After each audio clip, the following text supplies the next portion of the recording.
কোনো নাটক করছি না, আর মিথ্যাও বলছি না। আমি সত্যি জানি না আমি কাকে সারা রাত ঘরের বাইরে বসিয়ে রেখেছি। তুই আরোহীকে সারা রাত ঘরের বাহিরে বসিয়ে রেখেছিস কেন? ওর বাবা ওর সাথে বিছানা এবং যৌতুক দেয় নাই দেখে তুই ওকে ঘরে থাকতে দিবি না? আমাদের কি কিছু কম আছে যে আমরা আমাদের বাড়ির বউয়ের বাড়ি থেকে যৌতুক নিব? ওকে বিছানায় শুতে দিতে চাইনি, তাই রাগে মাথায় আমি ওইসব বলেছিলাম। কিন্তু কালকে রাতে তো ও নিচে বিছানা করে শুয়েছিল। যদি নিচে শুয়ে থাকে তাহলে নিচে বিছানা কোথায়? এই তো নিচে তাকিয়ে দেখি নিচে বিছানা নেই। কালকে আরোহী যা যা নিয়েছিল সব আমার বিছানায় আগের মতোই আছে। কোথায়? এখানেই তো ছিল, কিন্তু এইগুলো আমার বিছানায় কখন আসলো আর আরোহী বা ঘরের বাহিরে কি করে গেল তা আমি কিছু জানি না। নিজে বের করে দিয়ে এখন বলছিস কিচ্ছু জানি না? বাবা, বিশ্বাস করো আমি এসব কি। চুপ, একেবারে চুপ। আমি আর তোর মুখ থেকে একটা কথাও শুনতে চাই না।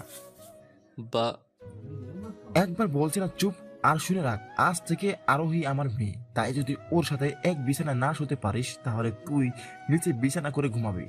এরপর থেকে যদি কখনো শুনেছি তুই আমার মেয়েকে নিচে শুতে বলেছিস বা ঘরের বাইরে বের করে দিয়েছিস, তাহলে মনে রাখিস সেদিনই তোর এই বাড়িতে শেষ দিন। কথাটা বলেই বাবা চলে গেল। সাগর, তুই যে কখনো এমন কিছু করবি সেটা আমি ভাবতেও পারিনি। মা, তুমি বিশ্বাস করো আমি ওকে ঘর থেকে বের করে দেইনি। দেবরজি, তুমি এমনটা কি করে করতে পারলে? ওর মতো তো আমি ওই বাড়ির বউ। তাহলে কি কোনোদিন তুমি আমাকেও যৌতুকের জন্য বাড়ি থেকে বের করে দিবে? আমি মা আমার কথা না শুনেই চলে গেল। বৌদি, তুই অন্তত বিশ্বাস করো আমি এসব কিছু করিনি। যদি তোমাকে বিশ্বাস করতে যাই, তাহলে আমাকে যে এই মেয়েটার চোখের জলকে অবিশ্বাস করতে হবে। আমি ছোট থেকেই জেনে এসেছি, মানুষের সব কিছু মিথ্যে হলেও কখনো চোখের জল মিথ্যে হয় না। এখন তুমিই বলো, আমি কিভাবে তোমাকে বিশ্বাস করতে পারি?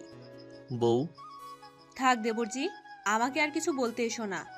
শুধু এইটুকুই বলবো, তুমি কাজটা ঠিক করো নাই। বৌদিও চলে গেল। ভাইয়া আমাকে কিছু বলতে চেয়েও না বলেই চলে গেল। হয়তো ভাইয়াও ভেবে নিয়েছে আমি আসলেই আরোহীকে ঘর থেকে বের করে দিয়েছিলাম। সবাই ঘর থেকে বের হয়ে চলে যাওয়ার পর আরোহী ঘরের দরজা বন্ধ করে আমার কাছে আসলো। বাড়ির সবার এমন ব্যবহারে আমার চোখ দিয়ে জল বেরিয়ে গিয়েছে। তুই শুধু শুধু আমার সাথে এমন করলি কেন? তুই কালকে আমার বাবার মাথায় এলাকার সবার সামনে নিচু করে দিয়েছিস, আর আমি এখন তার প্রতিশোধ নিলাম। আরোহী কথাটা বলেই আরোহী হাসতে লাগলো। প্রতিশোধটা একটু বেশি হয়ে গেল না?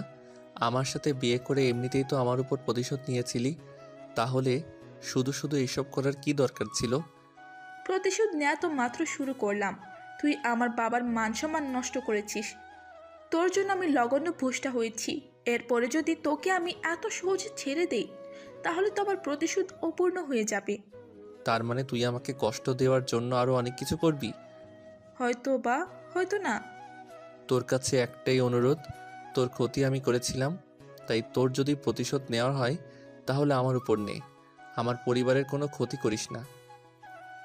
আমি তোর মতো না যে তোর সাথে না পেরে তোর পরিবারের ক্ষতি করব। আমার যদি প্রতিশোধ নেওয়া থাকে তাহলে আমি তোর উপরেই নিব। কথাটা বলে আরোহী চলে গেল। আমি বিছানায় বসে বসেই বাবার বলা কথাগুলো মনে করে কিছু সময় কান্না করে ফ্রেশ হয়ে বাহিরে ঘুরতে যাওয়ার জন্য বের হচ্ছিলাম। তখন বাবা আমাকে ডাকলো এখন কোথায় যাচ্ছিস? বাহিরে বন্ধুদের সাথে আড্ডা দিতে। আজকে তোর কোথাও যাওয়া হবে না। কিছু সময় পর আরোহীর বাড়ি থেকে তোদের নিয়ে আসবে, তুই তাদের সাথে ওদের বাড়িতে যাবি। আমি ওদের বাড়িতে যাব না। আমি কিছু শুনতে চাই না, আমি যা বলেছি সেটাই শেষ কথা। তারপর বাবা চলে গেল। আমিও আবার নিজের রুমে ফিরে আসলাম, কারণ এমনিতেই সকাল থেকে বাবা আমার উপর রেগে রয়েছে। এখন যদি বাবার কথা না শুনি তাহলে বাবা আমাকে ছাড়বে না। যথারীতি দুপুরের দিকে আরোহীদের বাড়ি থেকে নিতে আসলো। ইচ্ছে না থাকা সত্ত্বেও সেখানে যেতে হলো। সেখানে গিয়ে 2 দিন থাকলাম। তারপর আমি চলে আসলাম। এই 2 দিন আমি আরোহীর সাথে প্রয়োজন ছাড়া একটা কথাও বলি না। বেশিরভাগ সময়ই আরোহী কাকাতো মামাতো ভাই বোনদের সাথে কাটিয়েছি। বাড়িতে আসার পর বাবা আমার আর আরোহীর জন্য একটা পার্টি দিল। দেখতে দেখতে কিছুদিন কেটে গেল। এতদিনে আরোহী আমার সাথে বা আমার পরিবারের সাথে কিছু করেনি, তাই ভেবেছিলাম আরোহী হয়তো রাগ কমে গিয়েছে আর আমাকে ক্ষমা করে দিয়েছে। কিন্তু না, আমি ভুলছিলাম। একদিন দুপুরে বন্ধুদের সাথে আড্ডা দিয়ে বাড়িতে ফিরে দেখি বাবা আর ভাই বাড়িতে। এই সময় তারা সাধারণ অফিসে থাকে, এমনকি আরোহীর মা বাবাও এসেছে। তাদের বাড়িতে দেখে কিছুটা অবাক হলাম। সবচেয়ে বেশি অবাক হলাম যখন দেখলাম আরোহী সোফায় মা আর বৌদির মাঝে বসে কান্না করছে। আমার মাথায় কিছুই ঢুকছে না। বাবার দিকে তাকিয়ে দেখলাম বাবা অনেকটা রেগে আছে। তারপরে আমার সাথে যা হলো তা দেখে আর শুনে আমি কিছু বলা আর করার অবস্থায় থাকলাম না। সব যেন আমার মাথার উপর দিয়ে গেল। আমি আমি কখনো ভাবতেই পারিনি আমার উপর প্রতিশোধ নেওয়ার জন্য আরোহী এত বড় মিথ্যা কথা বলবে। আমি বাড়িতে এসেছি দেখে বাবা আমার সামনে আসলো। বাবা যেমনভাবে রেগে আছে সেটা দেখে ভেবেছিলাম হয়তো আজকে আমাকে থাপ্পড় মারবে, কিন্তু না, আমি ভুলছিলাম। বাবা আজকে আর আমাকে কিছু বলল না। আমার সামনে এসে দাঁড়িয়ে করুণভাবে আমার দিকে তাকিয়ে করুণ কণ্ঠে আমাকে বলল, আচ্ছা, আমি তোকে কখনো কিছু কম দিয়েছি? তুমি আমাকে কি কম দিবে? টাকা পয়সা আদর এইসব কি আমি তোকে কোনোদিন কিছু অভাব রেখেছি? না, কিন্তু হঠাৎ তুমি এসব বলছো কেন? তুই যখন যেটা চেয়েছিস তোকে সব এনে দিয়েছি, যত টাকা চেয়েছিস দিয়েছি, তারপর তুই এমন কাজ কেন করলি? বাবা, আমি জানি তোমার মত না নিয়েই আমি তোমার সাথে আরোহীর বিয়ে দিয়েছি। তখন তোমার উপর একটু রাগ ছিল, তাই তাই তোকে আর জিজ্ঞেস করিনি। কিন্তু তারপরের দিন তুমি যখন আমাদের বাড়িতে গেলে তখন তো আমাকে বলতে পারতে। শুধু শুধু আমার মেয়েটার সাথে এমন করলে কেন? আচ্ছা, আমাদের মেয়ে কি এতটাই খারাপ যে তুমি ওর সাথে এইসব করলে? তাছাড়া তুমি ওকে এমন একটা প্রস্তাব কি করে দিতে পারলে? তুমি না ওর স্বামী। সাগর, তুই ছোট দেখে সব সময় তোর সব ভুল আমি ক্ষমা করে দিয়েছি। সব সময় তোকে তোর বাবার বকা খাওয়া থেকে আমি আর তোর বৌদি বাঁচিয়েছি, কিন্তু তুই শেষ পর্যন্ত এতটা নিচে নেমে যাবি আমি সেটা কখনো ভাবিনি। আমি বিয়ে করে এই বাড়িতে আসার পর থেকেই তোমাকে আমি আমার ভাই মেনেছি, আর তুমিও আমাকে তোমার দিদির মতো সম্মান দিয়েছো। তাছাড়া তুমি কখনো আমাকে খারাপ কিছু বলো নাই বা খারাপ কিছু ভাবো নাই, কিন্তু শেষ পর্যন্ত নিজের বউয়ের সম্পর্কে এতটা খারাপ কি করে ভাবতে পারলে? তুই যখন যত টাকা চেয়েছিস বাবা না দিলেও আমি তোকে এনে দিয়েছি, আর সেই তুই কিনা সামান্য কিছু টাকার জন্য বাড়ির নতুন বউকে এইসব কথা বলতে পারলি। আজকে আমার ভাবতেও ঘৃণা হচ্ছে তুই আমার ভাই। তোর মতো ভাই থাকার চেয়ে না থাকলে আমি অনেক খুশি হতাম। তোমরা কি কষ্ট করে আমাকে বলবে আমি কি করেছি, যার জন্য তোমরা সবাই মিলে আমাকে এত কথা শোনাচ্ছ? কেন, তুই জানিস না তুই কি করেছিস? না। আবার মিথ্যা বলছিস? এত মিথ্যা কথা বলতে কি তোর একটুও লজ্জা করে না? সত্যি বলছি, কি হয়েছে আমি তা কিছুই জানি না। তুই আরোহীকে যৌতুকি টাকার জন্য আবার মেরেছিস। ওকে বলছিস নেই, যদি ওর বাড়ি থেকে যৌতুকি টাকা না আনে তাহলে ওর ওই বাড়িতে ভাত বন্ধু আর ওকে বাড়ি থেকে বের করে দিবি। এমনকি আরোহী যদি এ কথা কাউকে বলে তাহলে তুই তোর সব বন্ধুদের দিয়ে ওকে ধর্ষণ করাবি। বাবার বলা শেষ কথাটা শুনে আমার পায়ের নিচ থেকে মাটি সরে গেল। এমনি ভেবে পাচ্ছি না একটা মেয়ে মিথ্যা বলতে পারি, সেটা আমি জানি, কিন্তু একটা মেয়ে তার চরিত্র নিয়ে এত জঘন্য মিথ্যা কথা কিভাবে বলতে পারে এটাই আমার মাথায় ঢুকছে না। কি হলো, কথা বলছিস না কেন? আমি এসব আরোহীকে বলছি। কেন, তোর মনে নেই আজকে যদি বিআই মশাই যৌতুকে টাকা দিতে না আসতো তাহলে হয়তো আমরা কখনো এইসব জানতেই পারতাম না। আরে আমি যেটা আয় করেছি সেইগুলো তুই আর তোর ভাই তো ভালো, তোদের ছেলে মেয়েরাও খেয়ে শেষ করতে পারবে না। তাহলে আবার তুই কি কারণে আরোহীর কাছে যৌতুকে টাকা চাইতে গেলি? তাছাড়া আমি তো তোকে সেই দিন বললাম আরোহীকে আর এইসব বলবি না। কথাটা কি তোর মাথায় যায় নাই? কি হলো, কথা বলছিস না কেন? আমি কিছু বললে তোমরা আমার কথা বিশ্বাস করবে না, তাই কিছু বলার চেয়ে না বলাই ভালো। তুই আর কি বলবি? তোর বলার মতো মুখ আছে নাকি, হ্যাঁ, যে তুই কিছু বলবি? নিরীহ মেয়েটাকে এত কিছু বলতে তোর লজ্জা করে নেই? আমি যে কথা বলিই নি তার জন্য আমি লজ্জা পাবো কেন? তুই এখন আমার সামনে দাঁড়িয়ে মিথ্যা কথা বলছিস? তুই আমার ছেলে হয়ে এতটা খারাপ হয়ে গেছিস, সেইটা যদি আমি আগে জানতাম তাহলে আজকের সিদ্ধান্তটা আমি অনেক আগে নিয়ে নিতাম। তুমি আবার কি সিদ্ধান্ত নিয়েছো? আমি আমার সব সম্পত্তি আমি আমার বড় মেয়ে আর বড় ছেলেকে লিখে দেব। তাহলে সাগরের কি হবে? আজকে থেকে ও আমার কাছে মৃত। আগে যদি জানতাম বড় হয়ে ও এতটা খারাপ হবে তাহলে আমি ওকে জন্ম দিতাম না। যে ছেলে আমার মান সম্মানের কথা চিন্তা না করে যৌতুকের জন্য নিজের বউয়ের শরীর হাত তুলে নিজের বউকে পরপুরুষের সাথে শুতে বলে, সে আমার ছেলে না। বাবার কথা শুনে আমি কতটা কষ্ট পেলাম তা কাউকে বলে বোঝাতে পারবো না।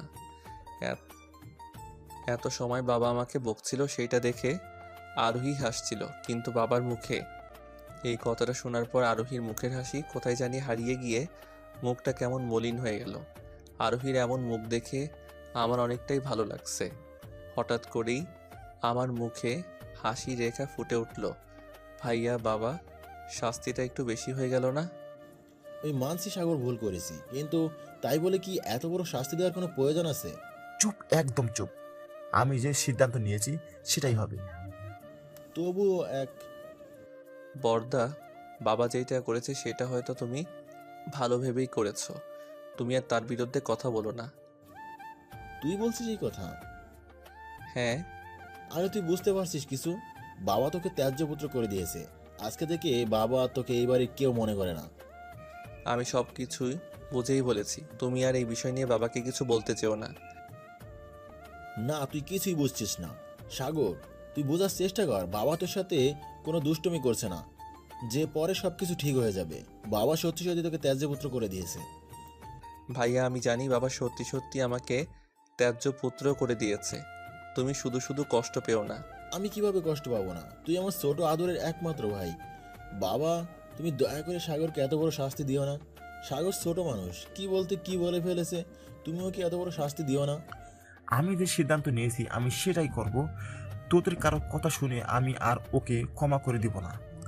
এর আগে ও সব ভুল দুষ্টমি ভেবে ক্ষমা করে দিয়েছি, আর না। এবারেই ওকে শেষবারের মতো ক্ষমা করে দাও। আমি কথা দিচ্ছি সাগর আর কখনো এমন কাজ করবে না।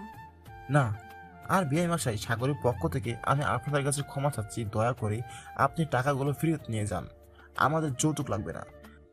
আচ্ছা, কিন্তু আপনি সাগরকে এত বড় শাস্তি না দিতেও পারতেন। বুঝে না হয় একটা ভুলই করে ফেলেছে, তার জন্য এত বড় শাস্তি দেওয়ার কি দরকার?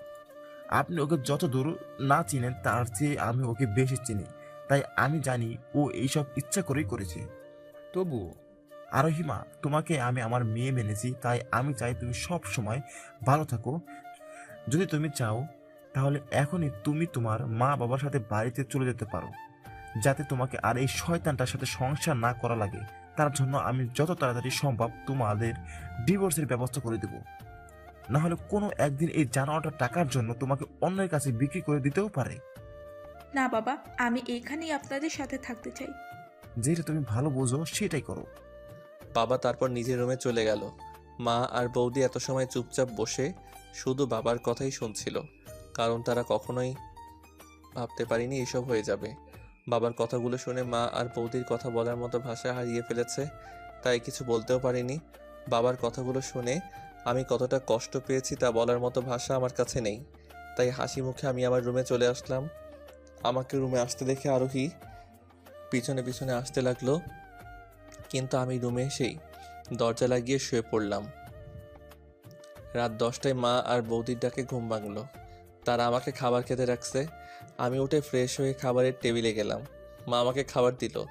যেই আমি ভাত মেখে ভাতের প্রথম রস মুখে দিতে যাব, তখনই কেউ একজন এমন কিছু করলো যে ভাত না খেয়ে আমার পেট ভরে গেল। আমার সাথে এত কিছু খারাপ হলো, হয়তো এই একটা জিনিসই হওয়ার বাকি ছিল, সেটাও পূরণ হয়ে গেল। তার সাথে এখন থেকেই আমার জীবন একটা নতুন মোড় নিল। আমি ভাত খেতে বসেছি। মা আরোহীকে বলে আরোহীকেও আমার পাশে খাবার খেতে বসিয়ে দিল। আরোহীর পাশে বসে আমার খাবার খেতে ইচ্ছে করছিল না, কিন্তু বাধ্য হয়ে বসতে হলো। মা ভাত বেড়ে দিল। বলে রাখা ভালো, টেবিলে শুধু আমি, ভাইয়া আর আরোহী বসে খাচ্ছিলাম, আর মা আর বৌদি খাবার বেড়ে দিচ্ছিল। বাবাকে টেবিলে না দেখে ভেবে নিলাম আমার উপর রাগ করে হয়তো আগেই খেয়ে চলে গিয়েছে। আমি সেই ছোট থেকেই সবসময় বাবার সাথে বসে খেয়েছি। আজকে বাবাকে ছাড়া খেতে ইচ্ছে করছিল না, তবুও পেটের জন্য খেতে হবে। আমি তরকারি দিয়ে ভাত মেখে যেই প্রথম রসটা মুখে দিব, তখনই হঠাৎ করে আমার চোখের পলক ফেলতে না ফেলতেই আমার সামনে থেকে আমার খাবার প্লেটটা সরে গেল, আর পর মুহূর্তেই খাবার প্লেটে পাকায় পড়ে ভাঙার শব্দ আমার কানে আসলো। আপনারা হয়তো ভাবছেন আরোহী আমার প্লেটটি নিয়ে পাকায় ফেলে দিয়েছে, কিন্তু দুঃখের সাথে বলতে হচ্ছে আপনারা ভুল ভাবছেন। আপনাদের মতো আমিও ভেবেছিলাম হয়তো আরোহী আমার প্লেটটি পাকায় ছুঁড়ে মেরেছে। তাই আমি আরোহীর দিকে তাকালাম, তখন দেখতে পারলাম আরোহী আমার পিছনের দিকে তাকিয়ে আছে। আমি পিছনে তাকাতেই দেখলাম বাবা আমার দিকে রাগি চোখে তাকিয়ে আছে। আমার হাতের ভাতগুলো গলায় না দিয়ে টেবিলের উপর রেখে চেয়ার থেকে উঠে দাঁড়ালাম। তুমি সাগরের খাবারের প্লেট এভাবে পাকায় ছুঁড়ে মারলে কেন? বেশ করেছি, মেরেছি। কিন্তু কেন? ওর কি একটু লজ্জা করে না? এত কিছু হয়ে যাওয়ার পরেও নির্লজ্জের মতো খাবার খাচ্ছে। তার উপর থামলে কেন? পরেরটুকু বলো। তার উপর নিজে একটা টাকাও রোজগার করে না, এত বড় হয়ে গেছে এখনো বেকার। বাবার টাকায় চলে, ঘরে বসে বসে বাবার টাকা ধ্বংস করে, নিজে যখন একটা রোজগার করে না, আর এসেছে ভালো ভালো খাবার খেতে। তুমি শেষ পর্যন্ত আমার ছেলের খাবার খাওয়া নিয়ে প্রশ্ন তুললে। তুমি না ওর বাবা। বাবা হয়ে ছেলের খাওয়া নিয়ে এত বড় কথা বলতে তোমার মুখে একবারের জন্য বাজলো না? না, বাজলো না। ওর তো যৌতুকের টাকার প্রতি অনেক লোভ, যার জন্য নিজের বিয়ে করা বউকে নিয়ে খারাপ কথা বলতে ওর মুখে বাজেনি। তাই আজকে থেকে আমার বাড়িতে ওর খাবার বন্ধ। যদি কোনোদিন টাকা রোজগার করে আমার হাতে দিতে পারে, তাহলে আমি ওকে এই বাড়িতে খেতে দেব। তার আগে আর ও এই বাড়ির ভাত খেতে পারবে না। বাবা, এমনিতেই তো তুমি ওকে ত্যায্যপুত্র করেই দিয়েছো, এখন কি তুমি ওকে এই বাড়িতে খেতেও দিবে না? না, দিব না। যেই দিন ও টাকা রোজগার করে আমার হাতে টাকা দিবে, সেই দিন আমি ওকে এই বাড়িতে খেতে দেব। বাবা, সাগর না হয়ে একটা ভুল করে ফেলেছে, তাই বলে এত শাস্তি ওকে দিয়েন না। বৌমা, এই বাড়িতে তুমি যেমন বউ, তেমনি আরোহীর মাও বউ। আর হয়তো তুমি এতদিন ভালো মতোই বুঝতে পেরেছো, আমি এই বাড়ির বউকে নিয়ে কেউ খারাপ কথা বললে তাকে ছেড়ে দেই না। হোক সে নিজের সন্তান বা অন্য কেউ, তাকে শাস্তি পেতেই হবে। তবু যদি আমি আর কিছু শুনতে চাই না। তাই বলে তুমি ওর মুখের ভাত কেড়ে নিবে? ভাইয়া, তুই আর বাবার সাথে কথা বাড়াস না। বাবা তো ঠিকই বলেছে বাবা কি ঠিক বলেছে? যে রোজগার করতে পারে না তার আবার প্রতিদিন ভালো ভালো খাবার খাওয়ার কি দরকার আছে? যখন রোজগার করে বাবার হাতে টাকা দিতে পারবো তখনই না হয় খাবো, আর যতদিন রোজগার করতে পারবি না ততদিন কি করবি? ততদিন না হয় না খেয়ে থাকবো। বাবা, মা, তুই চিন্তা করিস না। আমি আমার উকিল বন্ধুর সাথে কথা বলছি। সে বলেছে বিয়ের 6 মাস না হলে নাকি ডিভোর্স দেওয়া যায় না। তাই 6 মাস তোকে একটু এই শয়তানটার সাথে থাকতে হবে। যদি কালকে তোদের ডিভোর্সটা হয়ে যেত, তাহলে আমি কালকেই ওকে এই বাড়ি থেকে বের করে দিতাম। কিন্তু কি আর করার, 6 মাস ওকে সহ্য করতে হবে। আমি আমার ঘরে আসার জন্য পা বাড়ালাম। সাগর, শুনে যা। হ্যাঁ ভাইয়া, বলো। চেয়ারে বস, আমি তোকে আমার ভাগে কিছু ভাত দিই, তুই সেইগুলো খেয়ে যা।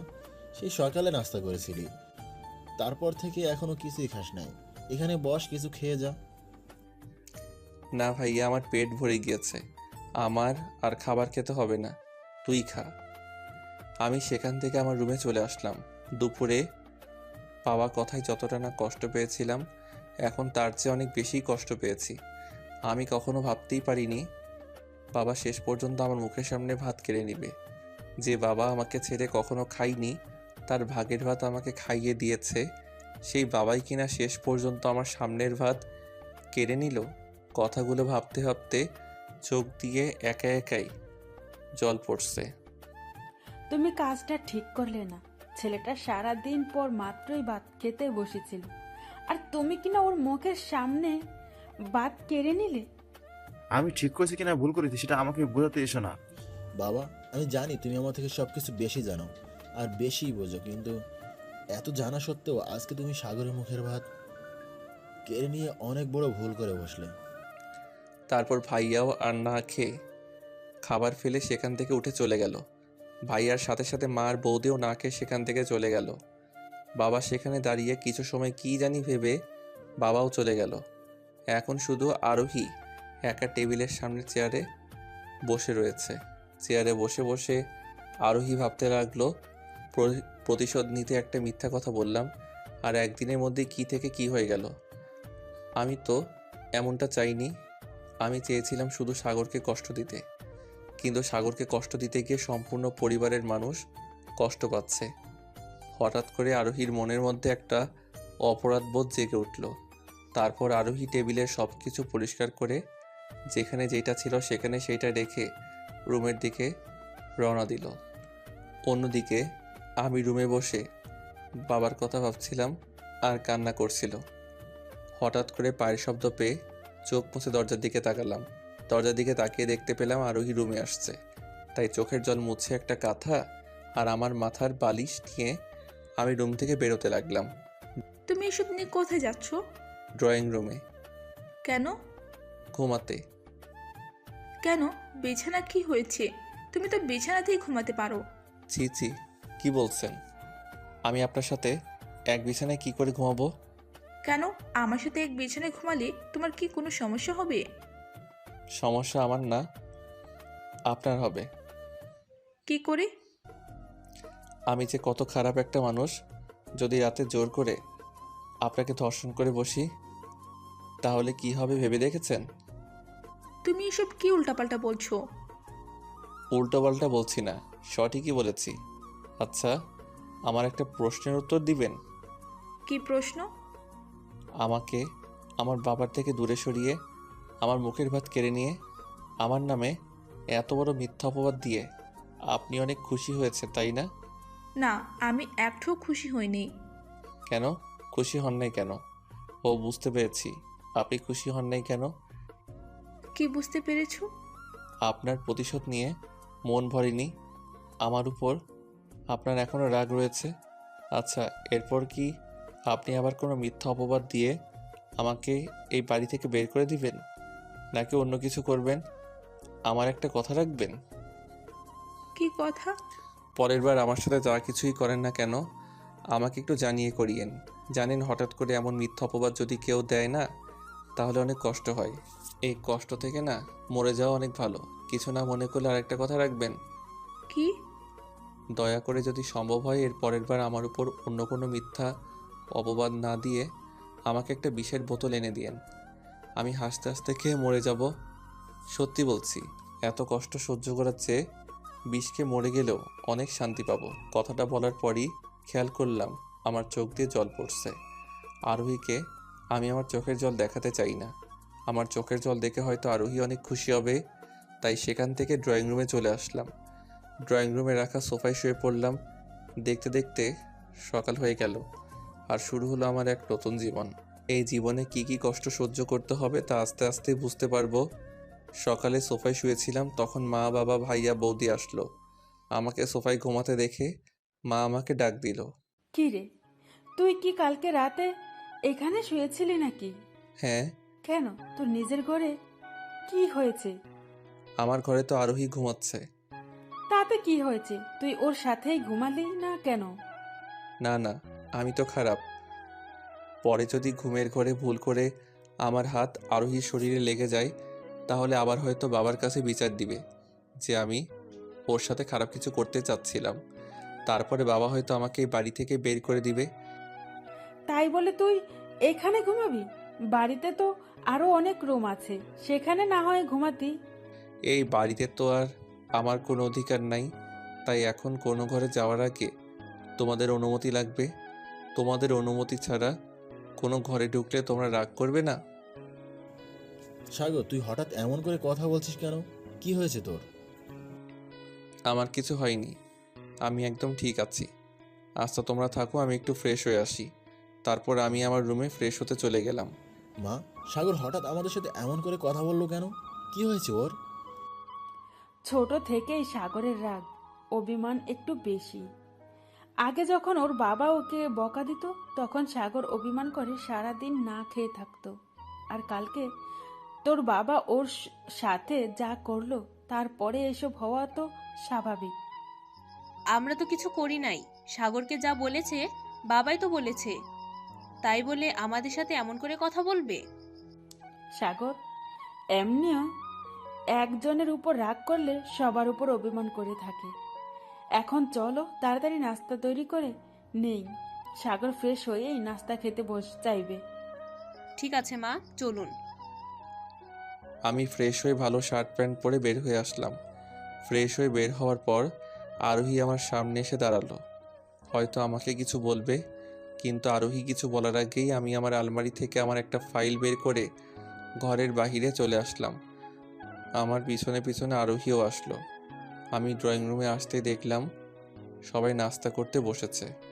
আমি সেই দিকে একবার তাকিয়ে দরজা দিয়ে বেরিয়ে আসতে লাগলাম। আমাকে বেরিয়ে আসতে দেখে মা আমাকে পিছন থেকে ডাক দিল। সাগর, এত সকালে কোথায় যাচ্ছিস? বাহিরে কেন? দেখি কোথাও চাকরি পাই কিনা। যাচ্ছিস যখন কিছু খেয়ে যা, সেই কালকে থেকে কিছুই খাসনি। মা, তুমি কি ভুলে গিয়েছো এই বাড়িতে আমার খাবার বন্ধ হয়ে গিয়েছে? কালকে বাবার আগের মাথায় কি না কি বলে দিয়েছে, তার জন্য তুই রাগ করে থাকবি? বড় দাদা, তুমি হয়তো একটা কথা জানো না। কি? রাগের মাথায় মানুষ সবসময় সত্যি কথা বলে, আর বাবা কালকে সেইটাই করেছে। তাছাড়া আমি বেকার, আমি আর কতদিন বাবার টাকায় চলবো? আমার তো কিছু করে খেতে হবে, তাই না? এটা তো তোর দুষ্টুমি করার বয়স। তাছাড়া কাজ করার জন্য তো আমি আর বাবা আছি। পরে যখন তুই চাকরি করবি তখন তো আর মজা করতে পারবি না। এতদিন মজা করে কাটিয়েছিস, আর কিছুদিন না হয় কাটা। না রে ভাইয়া, তোদের দুইজনের টাকায় খেতে খেতে আমার বদ অভ্যাস হয়ে গিয়েছে। আরও যদি এমনি করে খাই তাহলে একদিন দেখবি আমি পেট ফেটে মরে যাব। সাগর, তুই এসব কি অলক্ষণে কথা বলছিস? আমি তো ঠিকই বলেছি। আমি এতদিন এই বাড়ির অনেক ভাত খেয়ে নষ্ট করেছি, সেইগুলোর সুদ না দিলে তো আমি মরেও শান্তি পাবো না। সাগর, তুই হঠাৎ এসব কি আবিজাবি বলছিস? আর কে বলেছে তুই এতদিন এই বাড়ির ভাত খেয়ে নষ্ট করেছিস? কেন? কালকে বাবাই তো বলল আমি যদি এতদিন এই বাড়ির ভাত খেয়ে নষ্ট না করতাম তাহলে কি বাবা এই বাড়ি থেকে আমার ভাত খাওয়া উঠিয়ে দিত? অবশ্য বাবা যা করেছে ভালোই করেছে, আমাকে আমার সঠিক জায়গায় দেখিয়ে দিয়েছে। আর হ্যাঁ বাবা, চিন্তা করো না, আমি এতদিন তোমার যতটা নষ্ট করেছি এক এক করে সব টাকা শোধ করে দিব। তুমি শুধু আমাকে কিছুদিন সময় দাও, তাহলেই হবে। ওহ, আমি তো একটা জিনিস দিতে ভুলেই গিয়েছিলাম। বাবা, এই নাও আমার মোবাইল, বাইকের চাবি আর মানিব্যাগ। মানিব্যাগে কত টাকা আছে জানি না, কিন্তু আস্তে আস্তে আমি সব শোধ করে দিব। তুই এসব দিয়ে যাচ্ছিস কেন? তাহলে তুই চলবি কি করে? মা, এইসব ছাড়াও তো মানুষ দুনিয়ায় বাঁচে। তারা যেমন করে বাঁচত আমিও ঠিক তেমন করেই বাঁচব। যদি কোনোদিন টাকা রোজগার করতে পারি তাহলে তখন না হয় কিনে নিব। কথাটা বলে আমি বাড়ি থেকে চোখ মুছতে মুছতে বেরিয়ে আসলাম। মা আর বৌদি আমাকে পিছন থেকে কয়েকবার ডেকেছিল, কিন্তু আমি শুনি নাই। বাসা থেকে বেরিয়ে রাস্তা দিয়ে হাঁটতে লাগলাম। আজকে অনেক রৌদ্র। বাবার মতো হয়তো সূর্য মশাইও আমার উপর রেগে আছে, তাই তো এত কষ্ট দিচ্ছে। হাঁটতে হাঁটতে কয়েক অফিসে গিয়ে চাকরির কথা বলতেই কেউ কেউ সরাসরি না করে দিয়েছে, আবার কেউ কেউ টাকা ছাড়া চাকরি দিবে না। দেখতে দেখতে দুপুর হয়ে গিয়েছে। এমনিতেই কালকে থেকে পেটে কিছু পড়েনি, তার উপর আজকে এত হাঁটা, দুইটা মিলিয়েই আমার অনেক খিদে লেগেছে আর শরীরটা অনেক ক্লান্ত।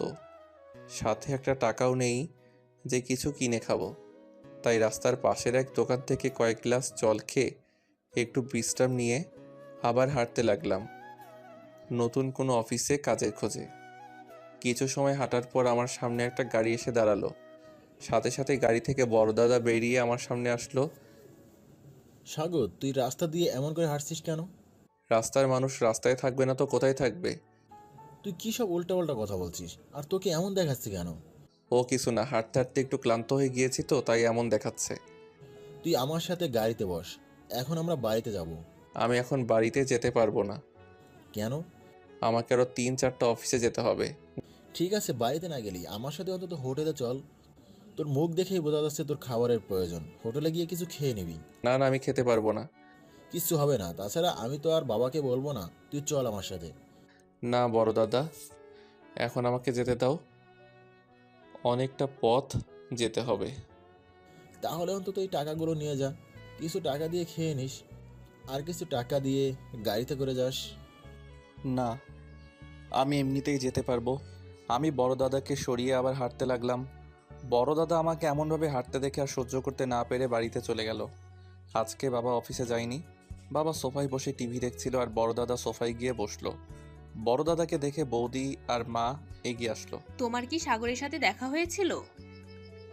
মোবাইল নিয়েও যাই নাই যে কল করে বাড়িতে আসতে বলবো। কি রে, তুই এমনভাবে কান্না করছিস কেন? মা, আমি সাগরকে এমনভাবে আর দেখতে পারছি না। ওকে দেখে আমার অনেক কষ্ট হচ্ছে। তোর সাথে কি সাগরের দেখা হয়েছিল? হ্যাঁ, আমি একটা কাজের জন্য রাস্তা দিয়ে যাচ্ছিলাম, তখন দেখলাম সাগর রাস্তা দিয়ে হাঁটতে হাঁটতে কোথায় জানি যাচ্ছে। ওর মুখ দেখেই বোঝা যাচ্ছিল ওর অনেক পেট খালি। জানো মা, কত করে বললাম বাড়িতে আসতে, না হলে হোটেলে গিয়ে কিছু খাবার খেতে। এমনকি ওকে টাকাও দিতে চাইলাম, কিন্তু আমার একটা টাকাও নিল না, উল্টো হেঁটে চলে গেল। এই রোদ্রে নাকি আরও 3-4টা অফিসে যাবে। তুই ওকে জোর করে নিয়ে আসতে পারলি না? ও কি জীবনে এত কষ্ট করেছে নাকি? ওর জানি কত কষ্টই না হচ্ছে। আনতে চেয়েছিলাম তো, কিন্তু তুমি তো জানোই ও যেটা করতে চায় সেটা করেই ছাড়ে। তারপর আর কেউ কিছু বলতে পারলো না। সবাই বসে বসে কান্না করতে লাগলো। বাবা এইসব দেখে সেখান থেকে নিজের রুমে চলে গেল। দেখতে দেখতে রাত হয়ে গেল। সবাই আমার বাসায় ফেরার জন্য অপেক্ষা করছে, কিন্তু আমি বাসায় ফেরার মতো অবস্থায় নেই। আজকে রাতে আমি বাসায় যেতে পারবো কিনা সেইটাও জানি না। আমার সাথে কি হয়েছে সেইটা জানার জন্য পরের পার্টে জানতে পারবেন। পরের পার্ট আসা না পর্যন্ত অপেক্ষা করুন। রাতে সবাই ড্রয়িং রুমে বসে আমার বাড়িতে ফেরার জন্য অপেক্ষা করছে। আর বাবা বসে বসে টিভি দেখছে। রাত 11টা বেজে গেল, কিন্তু এখনও আমার বাড়িতে ফেরার কোনো নামগন্ধ নাই। তাই সবাই চিন্তা করছে আমার কিছু হয়ে গেল নাকি। শান্ত, তুই একটু বাইরে গিয়ে দেখ, সাগরকে খুঁজে বাড়িতে নিয়ে আস না। যদি কোনো নির্দিষ্ট জায়গায় যেত তাহলে আমি এত সময় গিয়ে ওকে নিয়ে আসতাম, কিন্তু এত বড় শহরে সাগর এখন কোথায় আছে আমি তো কিছুই জানি না। তোমার জানতে হবে না, তুমি গাড়ি নিয়ে ওকে খুঁজে নিয়ে আসো। দরকার পড়লে আজকে সারা রাত ওকে সম্পূর্ণ শহরে খুঁজবে।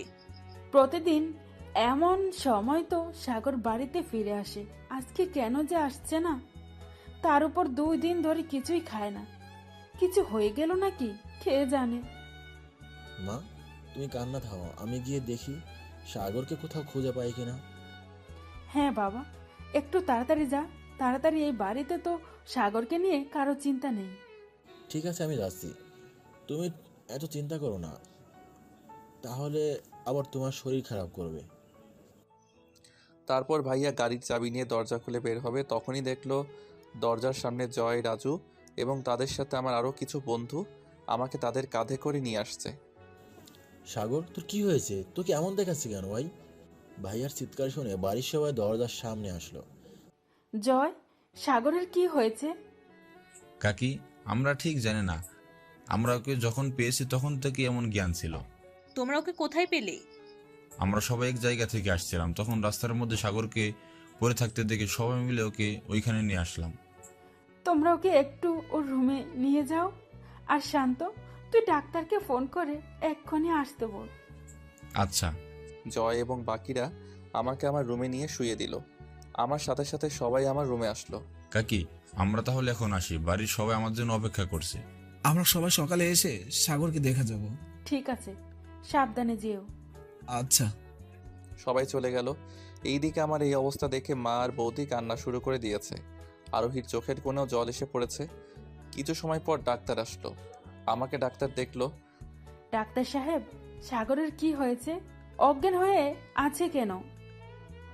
ভয়ের কিছু নেই। আচ্ছা, আপনারা কি ওর খাবারের দিকে খেয়াল রাখেন না? কেন বলুন তো? সাগরকে দেখে মনে হচ্ছে কয়েকদিন ধরে খায় নাই, তাই দুর্বলতার জন্য জ্ঞান হারিয়েছে। তাছাড়া তো আর কোনো ভয়ের কারণ নেই। না, আমি এখন একটা সেলাইন দিয়ে যাচ্ছি, এতে শরীরের দুর্বলতা কিছুটা হলেও কেটে যাবে। আর একটা ঘুমের সুই দিয়ে যাচ্ছি, এতে ওর ঘুম ভালো হবে। আর ওর জ্ঞান ফিরবে কখন? সবকিছু ঠিক থাকলে কালকে সকালে। আচ্ছা। তারপর ডাক্তার আমাকে স্যালাইন আর সুই দিয়ে চলে গেল। মা আর বৌদি আমার পাশে বসে মাথায় হাত বোলাতে লাগলো। বাবা আমাকে দেখার জন্য সামনে আসছিল, তখন মা বলে উঠল, খবরদার, তুমি আমার ছেলের কাছে আসবে না। কেন? সাগর তো তোমার ছেলে। না, সাগর শুধু আমার ছেলে। ও যদি তোমার ছেলে হতো তাহলে কালকে তুমি ওকে তেজপুত্র ও ওর মুখের সামনের বাদ কেড়ে নিতে পারতে না। তাই বলে তুমি আমাকে ওকে একটু ধরতে দিবে না? না, দিব না। যে বাবা নিজের ছেলের মুখের সামনে থেকে বাদ কেড়ে নিতে পারে তাকে আমি আমার ছেলেকে স্পর্শ করতে দিব না, এতে আমার ছেলের ক্ষতি হতে পারে। আমি আমার ছেলেকে স্পর্শ করলে ওর ক্ষতি হবে? হ্যাঁ, হবে। মার কথা শুনে বাবা আর নিজের চোখের জল ধরে রাখতে পারল না। বাবা সেখান থেকে চোখের জল নিয়ে চলে গেল। মা, আপনারা কি একটু বিশ্রাম করুন, আমি তো এখানেই আছি, আমি না হয় ওর খেয়াল রাখবো। ঠিক আছে, সাগরের জ্ঞান যখন ফিরবে আমাদের সাথে সাথে ডাক দিও, আমরা চলে আসব। আচ্ছা। তারপর সবাই চলে গেল। আরোহী দরজা বন্ধ করে আমার মাথার কাছে এসে বসলো। আমাকে এই অবস্থায় দেখে কেন জানি আরোহীর চোখ দিয়ে জল বেরিয়ে পড়তে লাগলো। আরোহীর ভিতরের অপরাধী বোধটা বেরিয়ে আসতে লাগলো। আস্তে আস্তে আরোহী কান্না করতে লাগলো। আমাদের যখন সম্পর্ক ছিল তখন আমি একদিন আরোহীকে বলেছিলাম, আমাদের বিয়ের পর আমার যদি কখনো শরীর খারাপ থাকে তাহলে তুমি আমার মাথা তোমার কোলে নিয়ে আমার চুলে বিলি কেটে দিও, দেখবে আমি সম্পূর্ণ সুস্থ হয়ে উঠব। এই কথাটা আরোহীর মনে পড়ে গেল। আরোহী আমার মাথা তার কোলে তুলে নিল আর আমার চুলে বিলি কেটে দিতে লাগলো, তার সাথে চোখের জল ফেলতে লাগলো। দেখতে দেখতে সকাল হয়ে গেল। সকালে ঘুম ভাঙার সাথে সাথে আমি নিজেকে আরোহীর কোলে আবিষ্কার করলাম। সাথে সাথে আমি কোল থেকে সরে নিজের বালিশে আসার চেষ্টা করলাম, কিন্তু শরীর দুর্বল থাকার কারণে কোল থেকে আর উঠতে কষ্ট হচ্ছিল। তবু আস্তে আস্তে ওঠার চেষ্টা করলাম। হঠাৎ করে আরোহীর ঘুম ভেঙে গেল। আমাকে ওর কোল থেকে উঠতে দেখে আরোহী বলতে লাগলো, কি করছো তুমি? উঠতে যাচ্ছ কেন? আমি এখানে কি করে আসলাম? তুমি কালকে রাস্তায় অজ্ঞান হয়ে গেছিলে, আর সেখান থেকে তোমার বন্ধুরা তোমাকে বাড়িতে নিয়ে এসেছে। তা বুঝলাম, কিন্তু আপনি আমার মাথা আপনার কোলে নিয়ে রেখেছেন কেন? তুমি না একদিন বলেছিলে তোমার শরীর খারাপ থাকলে তোমার মাথা আমার কোলে নিয়ে তোমার চুলে বিলি কেটে দিতে? তাই তো আমি নিয়েছিলাম। এমন কত কথাই তো আমি বলেছিলাম, সেইগুলোই যখন রাখেননি তাহলে শুধু শুধু এসব করার কি আছে? তাছাড়া বাবা তো বলেই দিয়েছে আমার মতো শয়তানের সাথে আপনাকে থাকতে দিবে না। কিছুদিন পরে আমাদের ডিভোর্স হয়ে যাবে। তাহলে শুধু শুধু মায়া বাড়িয়ে কী লাভ? কারো মায়া কাটানো যে কত কষ্টের তা আমিই জানি। আরোহী কিছু বলবে তার আগেই ঘরের দরজায় কেউ টোকা দিল। আরোহী আমার মাথা বালিশে রেখে দরজা খুলে দিল। দরজা খুলে দেখলো মা আর বৌদি দাঁড়িয়ে আছে। আমার জ্ঞান ফিরেছে দেখে তারা দুইজনেই আমার পাশে এসে বসলো। বাবা, তোর শরীরটা এখন কেমন আছে? আগের থেকে কিছুটা ভালো। ডাক্তার বলেছে দুর্বলতার কারণে তুই অজ্ঞান হয়ে গিয়েছিলি, এখনো কি তোর দুর্বলতা লাগছে? হ্যাঁ, শরীর কিছুটা দুর্বল লাগছে, কিন্তু তোমরা চিন্তা করো না, একটু পরেই ঠিক হয়ে যাব। তাহলে তুমি শুয়ে থাকো, আমি তোমার জন্য স্যুপ তৈরি করে নিয়ে আসি। স্যুপ খেলে শরীরের দুর্বলতা চলে যাবে।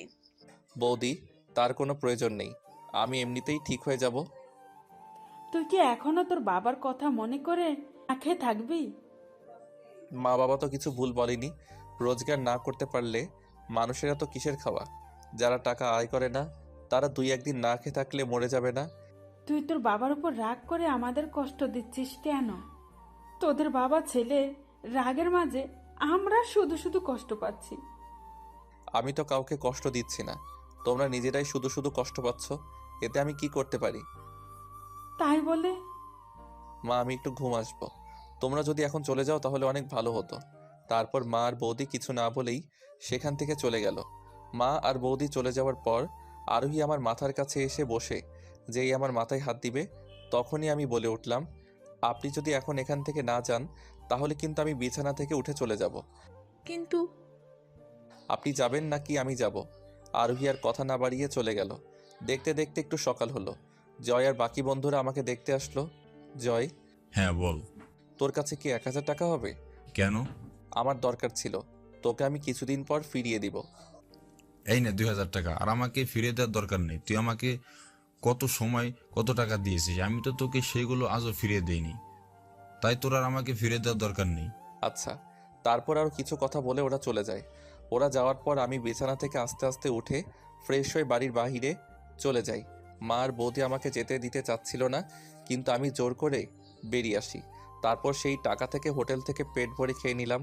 তারপর আমি হঠাৎ করেই এই শহর থেকে হারিয়ে গেলাম কোনো এক অজানা জায়গায়। দুপুর পেরিয়ে বিকাল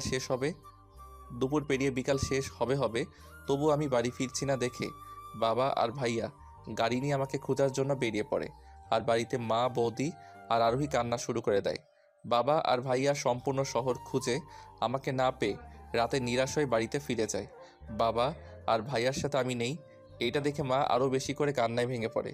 কিন্তু তারা তো জানে না আমি আর বাড়িতে ফিরবো না। আমি কোনো এক অজানা জায়গায় চলে গিয়েছি। দেখতে দেখতে রাত পার হয়ে গেল। সম্পূর্ণ রাতে কেউ দুই চোখের পাতা একবারের জন্যও এক করেনি। ভাইয়া আর বাবা আমাকে খোঁজার জন্য বিভিন্ন জায়গায় গিয়েছে। মা, বৌদি আর আরোহী বসে বসে কান্না করেছে। অন্যদিকে আরোহী মনে মনে নিজেকে দোষ দিচ্ছে যে আজকে আমার জন্য সাগরকে কোথাও খুঁজে পাওয়া যাচ্ছে না। এমনিতে অসুস্থ, তারপর সারাদিন রাত কোথায় চলে গিয়েছে তারও কোনো খবর নেই। মোবাইলও সাথে করে নিয়ে যায়নি যে যোগাযোগ করতে পারবো। এইসব মনে মনে বলে নিজেকে দোষ দিতে থাকে আর কষ্ট পেতে থাকে। ভাইয়া আমার সবগুলো বন্ধুদের ফোন দিয়েছে, তাদের বারবার করে জিজ্ঞেস করেছে আমি কি তাদের সাথে, নাকি আমাকে তারা কোথাও দেখেছে। কিন্তু সবার একটাই উত্তর, না, কেউ আমাকে কোথাও দেখেনি। রাত পেরিয়ে সকাল হয়ে গেল, বাড়ির সবাই এখনও কান্না করছে। মা, তুমি আর কান্না করো না, আমি এখন আবার দেখতে যাচ্ছি সাগরকে কোথাও পাওয়া যায় কিনা। আগে তুই সাগরকে আমার সামনে নিয়ে আস, তারপরে আমি আমার কান্না থামাবো। এমনিতে আমার ছেলেটা 3 দিন ধরে কিছুই খায় নাই, তার উপর অসুস্থ। জানি না এখন কোথায় আছে, কি করছে। মা, আপনি কান্না থামান। আপনি যদি এভাবে ভেঙে পড়েন তাহলে কিভাবে চলবে? উনি তো যাচ্ছেন সাগরকে খুঁজতে, এখন নিশ্চয়ই উনি সাগরকে খুঁজে নিয়ে আসবেন। আপনি চিন্তা করিয়েন না। কিভাবে চিন্তা করব না? কালকে থেকে ছেলেটা খুঁজে পাওয়া যাচ্ছে না। তুমি একটু মাকে বোঝাও, আমি যাচ্ছি তো সাগরকে খুঁজতে। আর মা, তুমি চিন্তা করো না, আমি সাগরকে সাথে করে এই বাড়িতে আসবো। ঠিক আছে, সাবধানে যেও। তারপর ভাইয়া গাড়ি নিয়ে বেরিয়ে পড়ে। সম্পূর্ণ শহরের প্রতিটা রাস্তায় হাসপাতালে আমাকে খুঁজলো, কিন্তু আমাকে কোথাও পেল না। আর এইদিকে দুপুর 2টা বেজে গেছে, তবুও আমার বাড়িতে ফেরার কোনো খবর নেই। দুপুর 2টার দিকে ভাইয়া ক্লান্ত হয়ে বাড়িতে ফিরে আসলো। এর মধ্যে বাবাও একবার গাড়ি নিয়ে আমাকে খুঁজে এসেছে, কিন্তু পাইনি। সবাই ড্রয়িং রুমে বসেছিল। ভাইয়া ঘরে আসতে দেখে মা ভাইয়ার কাছে গেল। শান্ত, সাগর কোথায়? কি রে, কথা বলছিস না কেন? সাগর কোথায়? তুই না বলেছিলি সাগরকে নিয়ে বাড়িতে ফিরে আসবি, তাহলে সাগর কোথায়? মা, বিশ্বাস করো, সাগরকে আমি সম্পূর্ণ শহর খুঁজেছি কিন্তু কোথাও পাই নাই। এমনকি আমি সাগরকে... তুমি সাগরকে কি... কি হলো বলছিস না কেন? তুই সাগরকে কি? আমি সাগরকে এই শহরে প্রতিটা হাসপাতালে খুঁজেছি, কিন্তু সেখানেও পাই নাই। তুই ভাবলি কি করে আমার ছেলে মরে গিয়েছে? তুই জানিস না সাগর আমাকে ছেড়ে কোথাও যেতে পারে না। জানি, কিন্তু সাগরকে কোথাও খুঁজে পাচ্ছিলাম না। তাই বলে তুই ভেবে নিবি সাগর কালকে রাতে মারা গিয়েছে? একটা ভালো করে মাথায় ঢুকিয়ে রাখ, সাগর আমাকে ছেড়ে কোথাও চলে যেতে পারে না। মা, তুমি এমন করে কান্না করো না, দেখবে আমরা ঠিক সাগরকে খুঁজে বের করে আনবো। কবে? আমার ছেলেটা মারা যাওয়ার পর? তুমি এমন করে কথা বলছো কেন? দেখবে সাগরে কিছু হবে না। চুপ, একদম চুপ। আজকে যা যা হচ্ছে সব তোমার জন্য। তুমি যদি সেদিন আমার ছেলের মুখের সামনে থেকে খাবার কেড়ে না নিয়ে ওইসব কথা না বলতে, তাহলে আমার ছেলেটা এমন পাগলামি করতো না। আমি জানি এইসব আমার জন্য হচ্ছে, কিন্তু তুমি বলো আমি কি করব? তখন রাগের মাথায় ওইসব বলে দিয়েছি আর করে দিয়েছি। কিন্তু বিশ্বাস করো, আমি ওইসব করতে বা বলতে চাইনি। সাগর তো আমারও ছিল, তাই না? তুমি আর ওইসব মুখ দিয়ে আমার ছেলের নাম নেবে না। কেন? ও কি আমার ছেলে না? না, সাগর তোমার ছেলে না। কেন? কেন নয়? তুমি সেই দিন সাগরকে তেজপুত্র করে দিলে, তোমার মনে নেই? তাহলে এখন কোন অধিকারে ওকে ছেলে বলতে এসেছো? তুমি আমার বাইরের রাগটাই দেখলে, আমার মনের কথা একবারও জানতে চাইলে না। দরকার নেই আমার তোমার মনের কথা জানার। আমি শুধু জানি এরপর থেকে তুমি আমার ছেলেকে নিজের ছেলে বলবে না। তুমি না করার কি? সাগর আমারও ছেলে, আর আমার ছেলেকে নিজের ছেলে বলা থেকে কেউ বিরত রাখতে পারবে না। তোমার ছেলে হাসালে। কেন? যাকে 2 দিন আগে তেজপুত্র করে দিলে, তাকে তুমি কোন অধিকারে নিজের ছেলে বলছো? আমার রক্তের অধিকারে?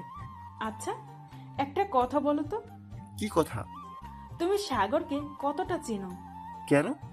তুমি কি মনে করো তুমি ওকে যে কষ্ট দিয়েছো, তারপরে তুমি ওর সামনে গিয়ে রক্তের অধিকার নিয়ে দাঁড়ালে সাগর তোমাকে ক্ষমা করে তোমার সাথে কথা বলবে? কেন বলবে না? এতগুলো 6 বছর হয়ে গেল, তুমি এখনো সাগরকে সঠিকভাবে চিনে উঠতে পারলে না। আর তুমি নাকি বলছো তুমি সাগরের বাবা। আমি আমার ছেলেকে এখনো চিনতে পারি নাই, মানে কি? তুমি যদি তোমার ছেলেকে চিনতে তাহলে এতদিনে বুঝে যেতে ওকে যে কষ্ট দেয় বকে, তাকে সে এত সহজে ক্ষমা করে না। সবাই আর আমি একা না, আমি জানি আমার ছেলে আমাকে ক্ষমা করে দিবে। এত সহজে না। আর হ্যাঁ, তুমি ঠিকই বলেছ যে সবাই আর তুমি এক না। যদি এক হতে তাহলে সবার মতো তুমি ওকে কষ্ট দিতে পারতে না, আর ও তোমার কথায় এত কষ্টও পেত না।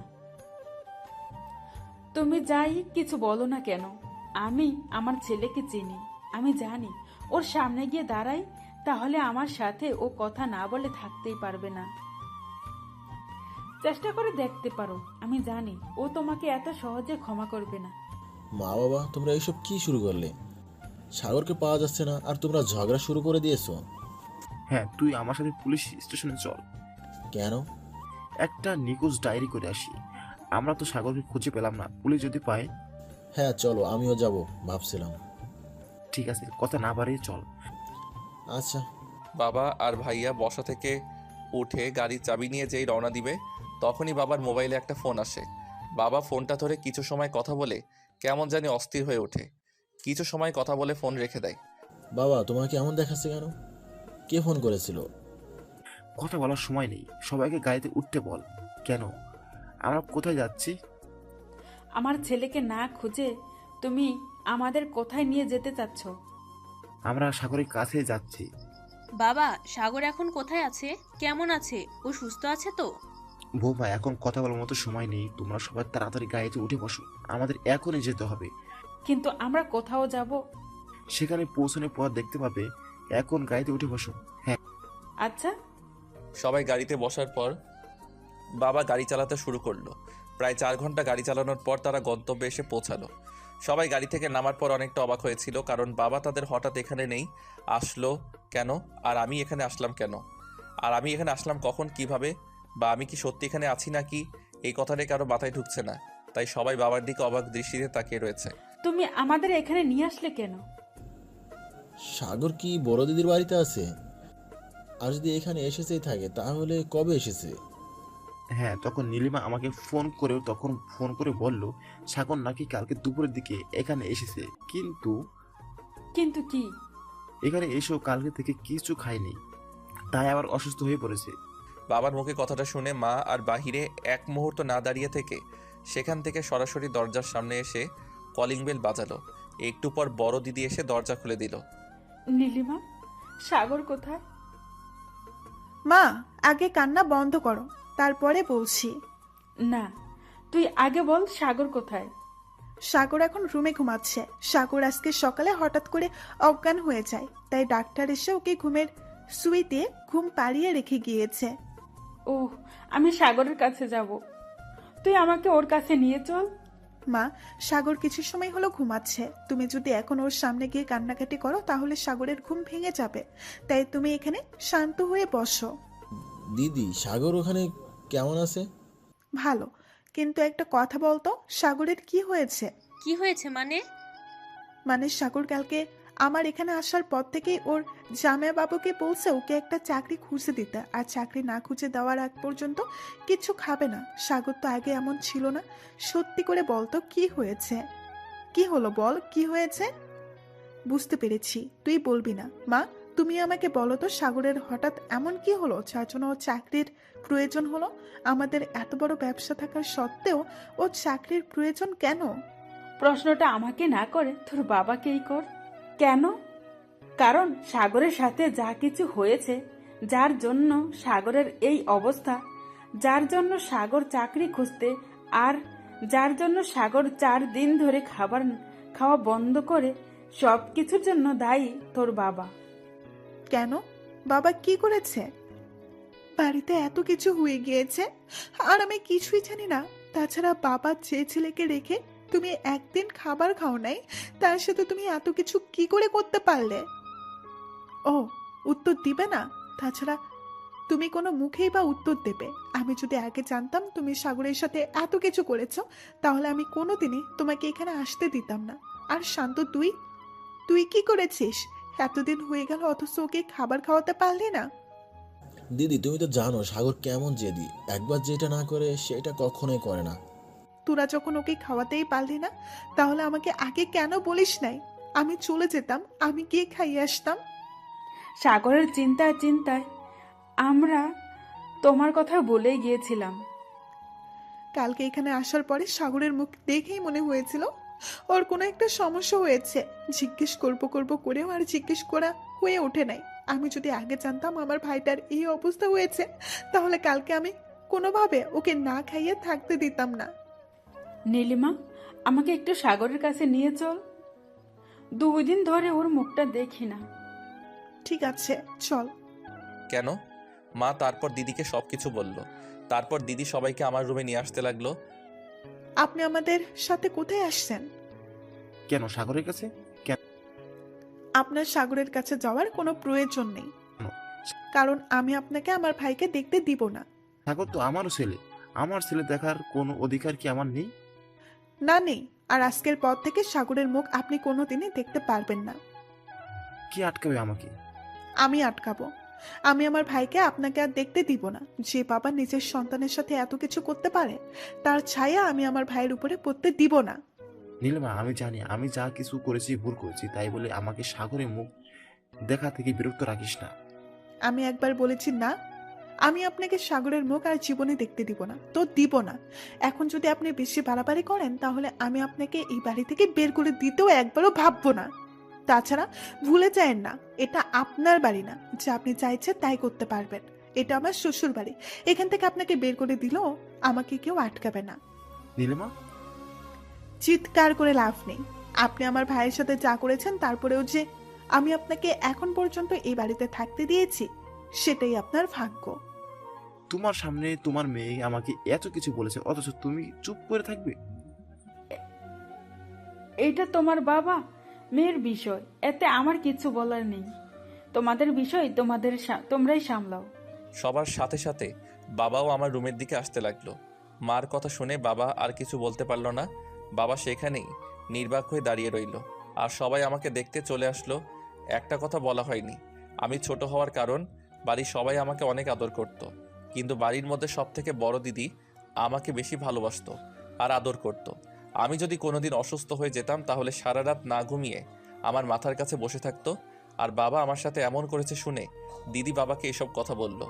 মা আমাকে দেখেই কান্না করে দিল, কারণ আমাকে একটা বিছানায় শুইয়ে রেখেছে আর হাতে স্যালাইন দেওয়া।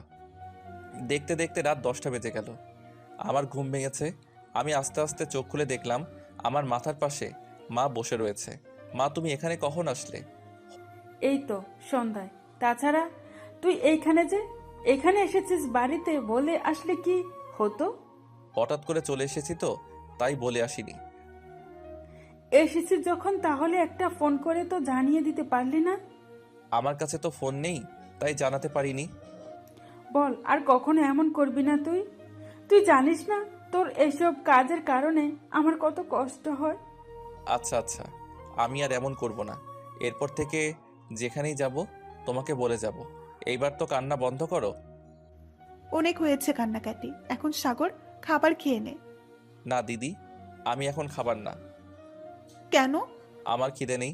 তুমি 4 দিন ধরে খাবার খাস না, 4 দিনে 2 বার অজ্ঞান হয়ে গিয়েছিস, তবুও বলছিস তোর খিদে নেই। এখন দেখি তুই আমার সাথেও মিথ্যে বলতে শুরু করেছিস। তাহলে দিদিকে সব বলে দিয়েছ? কি করব, তুই তো আমাদের কথাই খাচ্ছিস না, তাই বলতে বাধ্য হয়েছি। কি এখন খাবি, নাকি আমার কথাও অমান্য করবি? সবকিছু জেনে গেছো যখন, এটাও হয়তো জানো আমি চাকরি না পাওয়া পর্যন্ত খাবার খাবো না। এটা তো বাবার টাকার খাবার না, এটা আমার স্বামীর আর শ্বশুরের খাবার, এগুলো তো খাবি না, আমার চাকরি হওয়া না পর্যন্ত আমি কারো বাড়ির খাবারই খাবো না। তুই তাহলে আমার কথাও শুনবি না? তোমার কথা সবসময় শুনি, কিন্তু এবার আর শুনতে পারলাম না। শালা বাবু, বাবার উপর রাগ করে যদি তুমি ভাত না খাও, তাহলে আমরা, বিশেষ করে আমার মা বাবা কিন্তু অনেক কষ্ট পাবে, কারণ তুমি আমাদের বাড়িতে এসে না খেয়ে থাকছো।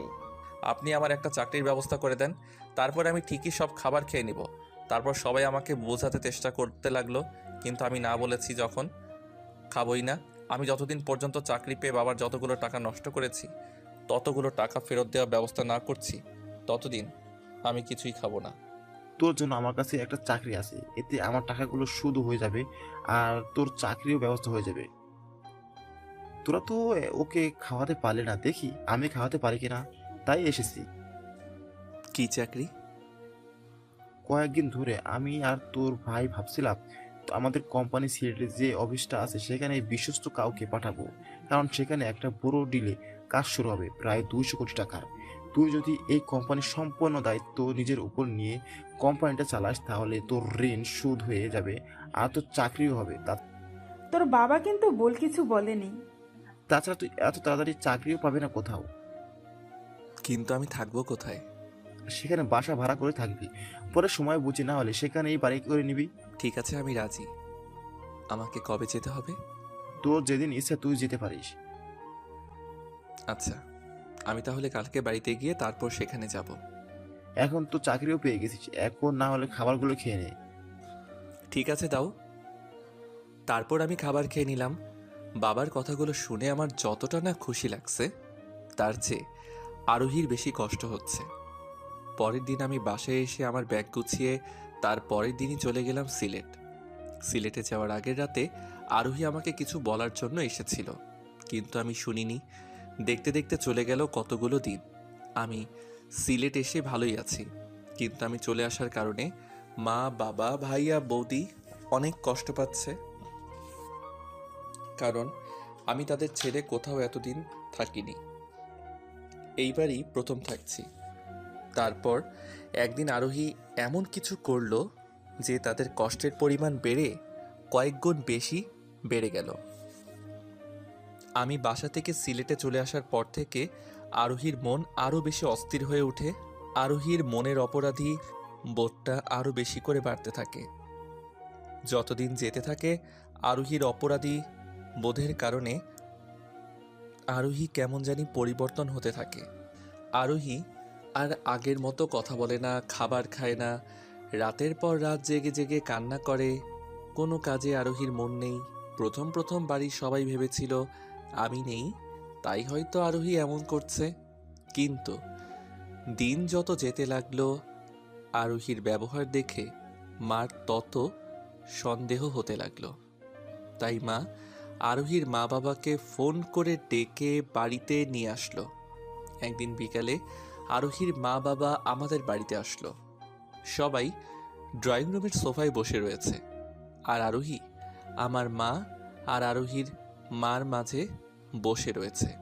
সবাই যখন কথা বলতে শুরু করবে তখনই দরজায় কেউ এসে কলিং বেল বাজালো। মা দরজা খুলে দেখে দিদি আর জামাই বাবু এসেছে। আরে তুই হঠাৎ কিছু না বলে চলে আসলি যে, কোনো বিশেষ কাজ ছিল? হ্যাঁ, বাবা কোথায়? হঠাৎ বাবাকে কেন? দরকার আছে। তুমো বল, বাবা কোথায়? আরে আরে তুই কান্না করছিস কেন? কি হয়েছে বলবি তো? সব বলবো, তার আগে তুমি বাবার কাছে নিয়ে চলো। তোর বাবা ড্রয়িং রুমে বসে রয়েছে, চল। দিদি কান্না করতে করতে দৌড়ে বাবার কাছে গিয়ে সরাসরি বাবার পা ধরে ফেললো। মা তোর কি হয়েছে? এমন করে কান্না করছিস কেন? কি হলো বল? তোকে কি কেউ কিছু বলেছে? যদি বলে থাকে তাহলে আমাকে বল, আমি তার সাথে কথা বলবো। জামাই, আমার মেয়ের কি হয়েছে? এমন করে কান্না করছো কেন? বাবা, ও তো মা। বাবা, তুমি আমাকে ক্ষমা করে দাও। ক্ষমা? কিন্তু কিসের জন্য ক্ষমা করব? আমি সেদিন তোমাকে এত কিছু বলে দিয়েছি, আমার শ্বশুর বাড়ি থেকে বের করে দিতে চেয়েছি, তার জন্য তুমি আমাকে ক্ষমা করে দাও। বিশ্বাস করো, আমি তখন ওইসব কথা রাগের মাথায় বলে ফেলেছি। আমি তোমাকে জীবনে ওইসব বলতে চাই নাই। আরে পাগলি মেয়ে, আমি তো জানি তুই আমাকে এইসব জীবনে বলবি না। আর আমি এইটাও জানি তুই সাগরকে কতটা ভালোবাসিস। আমি সাগরের সাথে যা করেছি তারপরেও শুধু তুই কেন বাড়ির সবাই আমার সাথে তেমনই করতো যেমনটা তুই করেছিলি, কিন্তু কোনো একটা কারণে হয়তো তারা তেমন করতে পারেনি। তাছাড়া আমি তো তোকে তখনই ক্ষমা করে দিয়েছিলাম, তাই বলে এমন কান্না করতে হয়? বাবা, আমি ওকে এই কথাটা সেই কবে থেকে বোঝানোর চেষ্টা করছি, কিন্তু আপনার মেয়ে আমার কথা শুনেই না। বারবার শুধু এখানে আসার জন্য জেদ করে, তাই বাধ্য হয়ে আজকে নিয়ে আসলাম। বাবা তুমি ওকে এখানে এনে ভালোই করেছো। এমনিতেই সেদিন ওর সাথে ভালো মতো কথা হয় নাই। আজকে আমার বাবা মেয়ে মিলে সারা রাত কথা বলবো।